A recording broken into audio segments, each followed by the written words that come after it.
Today, I'm going to give you the biggest secret to succeeding with your Etsy holiday listings. And this secret is that there are two types of listings. And in order to be successful in Q4 on Etsy, you need to know which types of holiday listings your shop should be doing. Let's break down these two types of holiday listings and what you need to do to be successful. By the way, before we get started, are your holiday listings up in your shop yet? Comment below calendar and we will give you a link to our calendar for 2024 so you know exactly when to be posting all of your different listings. Number one, the first type of holiday listings are holiday listings.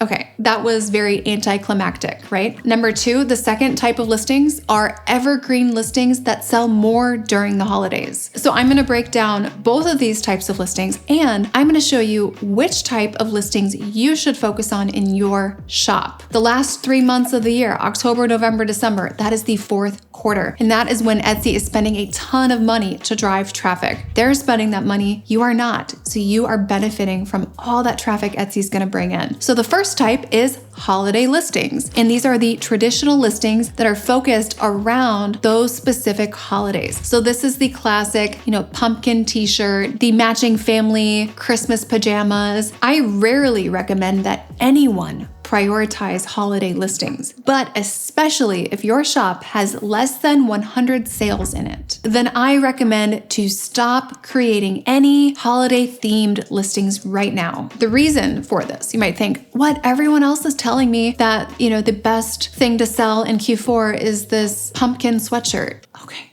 I know. With less than 100 sales, you have very little proof of concept, very little track record in your shop. You don't want to put your time and energy into listings that only have a 6 to 10 week runtime before they are completely obsolete. And then you're back to square one, okay? You're starting over. After every holiday, you're always going to be chasing the next one. Not to mention, if you have less than 100 sales, you're probably not super aligned with the right types of customers, so that chance of having product market fit is very low. I also think you should ask yourself this question: what is the purpose of Etsy for you? I work with some people who just want to make a couple $1,000s a month. I also work with people who want to make, $80,000 to $100,000 a month. And how consistent of an income are you looking for? Is the purpose of Etsy for you to get some quick cash around Christmas? Or are you looking for long-term, consistent income year-round? For most of us, we are looking for the latter. We want that long-term, consistent month after month income that we can count on. If you are focused on chasing holidays, you are basically chasing all year round. Because the listing only lasts for 6 to 10 weeks, there's never really a chance for it to gain momentum. What about people who say, well, I'm just going to use holiday listings in order to get some traction or create momentum, and then I will switch over to non-holiday items? This doesn't work because we need to prioritize product market fit. What is product market fit, right? It sounds like some lofty kind of buzzword. Product market fit simply means that your target customer likes your product enough to buy it. And we need to prioritize product market fit for evergreen products before we prioritize it for holiday products. Because the holiday products, they're not going to give you long-term, consistent product market fit. Having product market fit for Halloween does not guarantee that you'll still have product market fit with your special line for Valentine's Day or Mardi Gras. So people who start this way, they get into this habit of always chasing holidays. And they never build momentum with anything because holiday listings are just a start-stop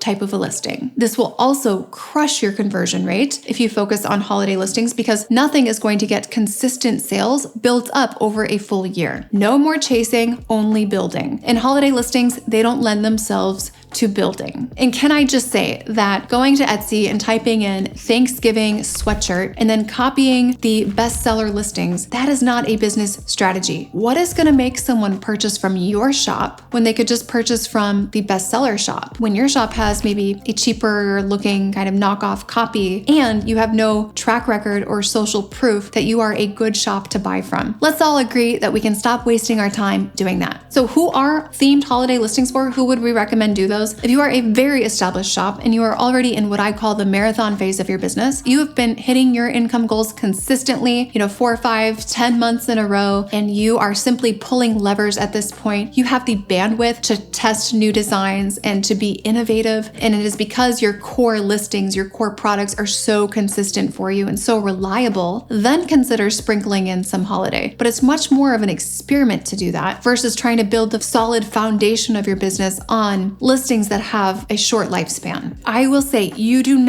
absolutely do not need Christmas themed listings to benefit from holiday on Etsy. So how do we take advantage of Q4 then? How do we take advantage of holiday? For the majority of people, this is what I'm recommending. Enjoy and take advantage of the additional traffic that Etsy brings to the site in Q4 and consider positioning your evergreen items in new ways for that shopping season. How do you position a listing? This is about getting it in front of a different type of customer, typically using different SEO and visual merchandising techniques that appeal to that new customer for the purpose or utility that they are searching for. I'll give you some examples. Typically, with repositioning something, we're not going to change any of our best seller listings. It's not typically updating the SEO or the photos on your best sellers. It's typically going to be a brand new listing. Now, if your listings have no sales and they have low traffic, then who cares? Update the original listing because that original listing was probably killing your conversion rate anyways. SEO changes, they can happen fast, you guys. One of our students, you can see she actually had no sales for a year and a half. And after a month of updating her SEO on her listings, she was having $300 days, you guys. Another student, this listing had very low views for months and no sales, and she updated it a couple of hours ago, and then she already sold 3 and she had 3 add to carts. The reason this happened so quickly is because when you update a listing, Etsy says that they might give it a temporary boost in search for as short as a couple of hours to get the algorithm to catch up with the changes you made. So let's talk about examples here. One example would be maybe using SEO that is targeting your giftable items in a stronger way. So this could be focusing your product mix on having price point buckets. So be like under $10, under $20, under $50. And that makes it much easier to shop. Think about like Target does this, Walmart does this, or this could be focusing on activities that maybe people focus on year round, but even more so at the end of the year or leading into Q1. This could be things like taxes, goal setting, planning, maybe even organization. Now, other ways to reposition your maybe current product mix for the fourth quarter would be through your mockups. This could simply be a subtle twinkle light accent, or it could be maybe the sleeves of the person holding the mug. It's like a chunky sweater, or maybe the model is wearing kind of a cozy beanie or hat. Big key here, positioning for holiday does not need to be through red and green, or if it's Halloween, through orange and black. I think actually relying on seasonal colors, I think it's actually kind of a cheaper, sometimes more tacky way to do it. It's a little less elevated, a little more cheesy, maybe. If you notice, a lot of the premium brands and retailers, the way they do holiday can often be through kind of non-color ways. So challenge yourself in that way. Now, let's talk about some products you could add for Q4. Maybe you want to add to your product mix, but not through a ho-ho-ho mug. These products could also be related to Q1 or things that take off in Q1 that you are getting in a little bit early because people do prepare for the first quarter in the fourth quarter. So this could be like workouts, meal prep things, budgeting, planning, school year organization, new sports that are kind of picking up in Q1 or banquets that are happening in Q1 or Q4. Think about life-changing events, right? Wedding, baby, those are easy ones. A lot of those announcements happen in Q4 and into Q1. Think about gifts for men and women as things you can transition into anniversary gifts, but also Valentine's Day gifts. Also think about travel, vacations, cruises, right? A lot of that will happen in Q4 and in the winter. And that can also bleed into bachelorette season, right? Which oftentimes happens in Q2 and Q3. And I almost forgot about the bonus here. If you are doing traditional holiday themed products, do not put too much time into Pinterest for those listings. And that is because as soon as you disable a holiday listing, that pin will become broken and Pinterest will recognize that broken link as people start clicking on it and it leads to nowhere. And it will eventually push down those links and disable them. All the hard work to build up the traffic to those pins, it could be for nothing. So do not spend a lot of time doing Pinterest on holiday themed products or listings that you intend to deactivate. So I'm hoping you take away 2 things from from this video, that there's two types of listings for holiday on Etsy. And there's two different ways to take advantage of holiday or Q4 on Etsy. And I rarely recommend the first, which is focusing on chasing themed holiday products. And I almost always recommend the second, which is focusing on products that will tend to sell more in the fourth quarter or during a holiday. And these are evergreen products. So products that still sell year round. And that is only if you are someone who is looking for long-term consistent income from Etsy. And listen, there is enough to worry about when it comes to getting traction on Etsy. And having to completely replenish a product mix that becomes obsolete every 4 to 6 weeks should not be one of those things. If you are looking for help to take advantage of the fourth quarter on Etsy, it can absolutely be a springboard for your business if you do it right. Please subscribe to the channel because we believe in bringing real corporate e-commerce principles to the everyday Etsy sellers. All right, I will see you guys in the next one.